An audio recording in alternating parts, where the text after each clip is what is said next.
As the saying goes, rockets are hard, and in the last week or so we've seen just how hard they can be with the Blue Origin New Glenn explosion during a routine static hotfire test, which caused substantial damage to the launch pad that was going to launch a lunar rover to the moon for the upcoming manned Artemis mission. This will delay that and many other missions for a long time. We are relearning all the things that we had sorted out with the Apollo missions, so you can imagine what it might have been like if the US Army had gotten their way when they proposed in 1959, 10 years before the landing of Apollo 11, that they were seriously thinking about placing a permanent military scientific outpost on the moon before NASA took over the US crewed space programs. And we're not talking about just keeping a couple of people on the moon for a few days at a time. We're talking about a permanent base for 12 personnel with living quarters, storage, laboratories, communications, construction vehicles, transport rovers, and regular cargo deliveries. Basically, a complete but small military base on the moon with all the logistics that go with it. Now, bearing in mind that they'd only just started the Mercury missions by 1958 and were struggling to catch up with the Soviets, with most of the early US rockets blowing up on the launch pad or shortly afterwards, this was a huge leap of faith that the technology needed would be ready by what they planned to be 1966. That's 3 years before Apollo 11 landed on the moon with just 2 men. Horizon's purposes were effectively to claim the moon for the US, although it would have been very difficult or nigh impossible to actually stop the Soviets from trying to do the same. So it would be a race as to who could build a base there first for their country and make it strategically useful. The fear was that if the Soviet Union were to get there first, it would damage the prestige of the United States as a global leader and might allow the Soviets to claim strategically useful lunar territory by first occupancy. This fear was well founded, as by the time of the Horizon report in 1959, the Soviets had achieved the first escape of Earth's gravity with Luna 1. Although it was meant to hit the moon, it missed and entered solar orbit. But by September 1959, they had the first lunar impact with Luna 2, and the first photographs from the far side of the moon with Luna 3 in October 1959. This proved that they had solved the translunar launch problem. In that time, the US had had many more launches, 43 to the Soviets' 11, but they'd had 25 failures to the Soviets' 5. It wouldn't be until April 1962 before the first US mission actually hit the moon with Ranger 4. So assuming that the US could fix reliability issues, how did they plan to build a base and get the materials to the moon? The plan for the permanent base was to support up to 12 men, and they would live in structures which would be buried under the ground to protect the inhabitants from the radiation on the surface and to act as insulation against the cold vacuum. The type of structure they looked at were cylindrical metal tanks approximately 10 feet or 3 meters in diameter by 20 feet or 6 meters long. These would have a special double wall construction, not dissimilar to a thermos bottle vacuum tank, using the moon's own vacuum to help maintain insulation. They believed that even though the temperature outside on the surface could be as low as minus 40 Celsius, the heat loss could be low enough that internal lighting alone might provide much of the heating required to keep the quarters at a comfortable temperature. As for power, the base will be powered not by 1 but 2 small nuclear reactors, with them placed in holes near the preliminary quarters to power the early construction camp and equipment. Once the base was complete, 2 more nuclear power supplies will be added after the installation.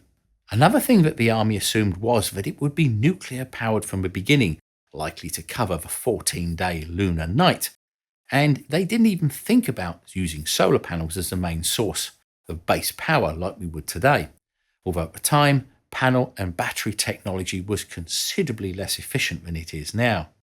So what about the breathable atmosphere, the life support, the food and the suits the lunar inhabitants would have to wear?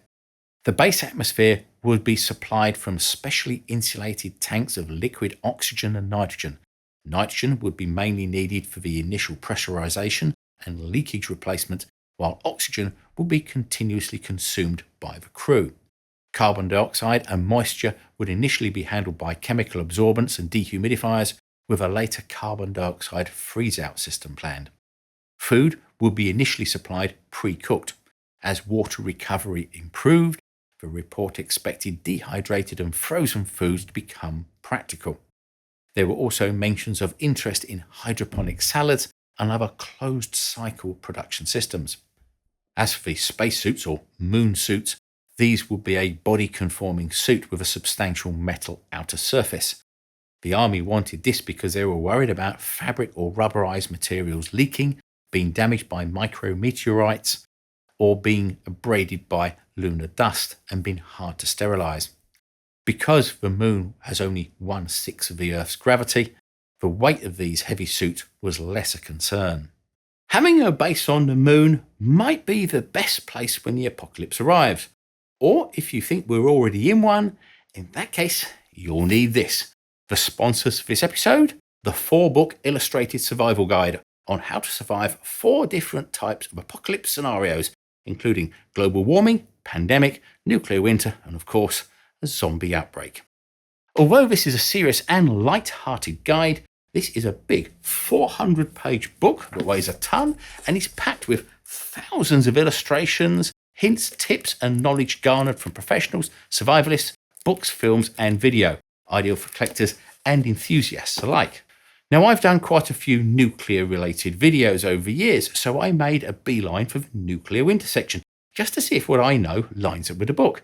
And I have to admit that there is an awful lot of very interesting stuff in there which I knew very little about. One of the great things about the 4 is that you can open it up on almost any page and find something interesting and useful. I mean, I didn't know there was an international code for distress signals you can make for the ground if you're stranded. So now you can amuse and enlighten yourself whilst you wait for the zombies. Or if you know someone with a bunker, it would make a very nice gift for them. And because you're watching this video, you can get the 4 with a special discount by using the promo code DROID4BOOK with the QR code next to me now, or the link in the top of the description below. So how were they going to get all this material to the moon? Even today, we are struggling to develop enough large rockets. Both Blue Origin's New Glenn and SpaceX's Starship are having ongoing development issues and running late. Back then, the whole project depended upon the Saturn I and the proposed upgraded Saturn II, bearing in mind that these were in very early development at the time of the report. The report considered 2 different ways of reaching the moon. One would be a direct flight from the Earth to the moon, not dissimilar to how it was done in Apollo. But for that, you would really need the bigger Saturn II rocket, which they figured could soft land about 48,000 pounds on the lunar surface. The second was an Earth orbit rendezvous and refueling system. This was basically the same as the proposed Starship HLS or Human Landing System for the Artemis program, where one large rocket would launch into orbit and then be refueled by several other tanker missions before it would set off to the moon. For the initial manned missions, the Army considered that the orbital rendezvous and then relaunch from there would be the only way to do it, because a direct 2-man lunar round trip with an immediate return would have required a booster with a 12 million pounds of takeoff thrust, and this was just not available at the time. Bearing in mind that this was before Apollo and the rendezvous methods which greatly reduced the amount of mass that was delivered to the moon and in coming back. The earlier direct ascent method involved launching and carrying almost everything to the moon, landing and then bringing most of it back. That would have dramatically increased the load, which would have required a Nova-class rocket, basically a Super Saturn V with 8 F1 engines, for the 12 million pounds of takeoff thrust required, which only existed on the drawing board at the time. So, to get this up to the moon and reach a 12-man operational base by November 1966, it was estimated they would require 61 Saturn I launches and 88 Saturn II launches. Now, we have to remember that the Saturn II was effectively the same as the Saturn V, but without the massive first stage. So it was limited to around about 2 million pounds of thrust, compared to the 7.6 million pounds of thrust that was available for the Saturn V. But this was 1959, don't forget, and the Saturn V didn't take over from the Saturn II until 1962. So coming back to the original Saturn I and Saturn II launch vehicles, it would have required approximately 5.3 launches per month to lift the estimated 490,000 pounds or 222,000 kilos of equipment to the moon to get the 12-man base operational by 1966. During the first operational year from 66 to 67, it scheduled another 64 launches, delivering another 266,000 pounds or 120 kilograms to the moon. By the end of 1967, the total would have been 756,000 pounds or 340,000 kilograms of useful cargo to the lunar surface. The schedule through 1967 showed 229 Saturn vehicle firings, with a launch table listing 69 Saturn I and 160 Saturn II launches. It also projected that by the end of 1967, 252 people would have been transported into Earth orbit, 42 would have continued onto the moon, and 26 would have returned from the moon. So as a quick thought experiment, if a Saturn V had been available, how many launches of those would have been required instead of the Saturn I, Saturn IIs? Well, it works out that to get the initial base set up, if a Saturn V had been available from the beginning, it would have taken only 32 launches instead of roughly 149 to 154 for the Saturn I, Saturn II combination. So now we can see this is becoming a huge project, even here on Earth, but it had never been done before in space, and the issues didn't stop there. The report judged that the existing US launch sites, especially the Atlantic, now the Eastern Range in Florida, and the Pacific missile ranges, now the Western Range at the Vandenberg Missile Base in California, were not suitable for Horizon. They were basically not close enough to the equator, had limiting firing windows, would waste payload by requiring awkward trajectories, and were heavily used for weapons R&D. The Army wanted a new equatorial launch site with 8 launch pads. Brazil and Christmas Island were identified as the 2 standout possibilities, though diplomatic, political cost vulnerability and security factors would still have to have been considered. Then there's the fact that an orbital space station would be required as an essential part of the rendezvous, refueling and launch point. Again, this was something which had not been attempted, and the first space station, the Soviet Salyut-1, wouldn't be in orbit until 1971, and the first US one, Skylab, until 1973. In fact, almost everything about it had never been done before, and there were no guarantees that it would be straightforward to develop the technologies or techniques required, such as translunar launch and return, soft landing on the lunar surface, in-orbit docking and refueling. And that's without actually attempting to live on the lunar surface for a sustained period of time.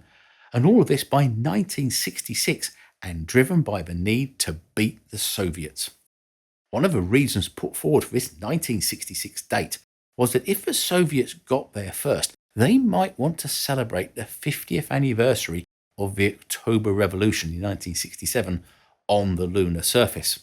1959, the date of the Horizon proposal, was also on the trailing edge of the Red Scare, a period of intense paranoia in the US, roughly 1950 to 54, which saw the widespread fear of Soviet influence and communist subversion in American institutions driven by US Senator Joseph McCarthy. This would later lead President Kennedy in May 1961 to push for the Apollo missions to put a man on the moon by the end of the decade and again to beat the Soviets. So considering all this new hardware and technology that had to be created from scratch, how much was the budget expected to be? Well, in 1959, the Army estimated to be around about $6 billion, which, adjusted for inflation, is around about $75 billion now. But of course, this was just an estimate, and if we look at how much the budget for Apollo was when it was announced in 1962, it was $20 billion.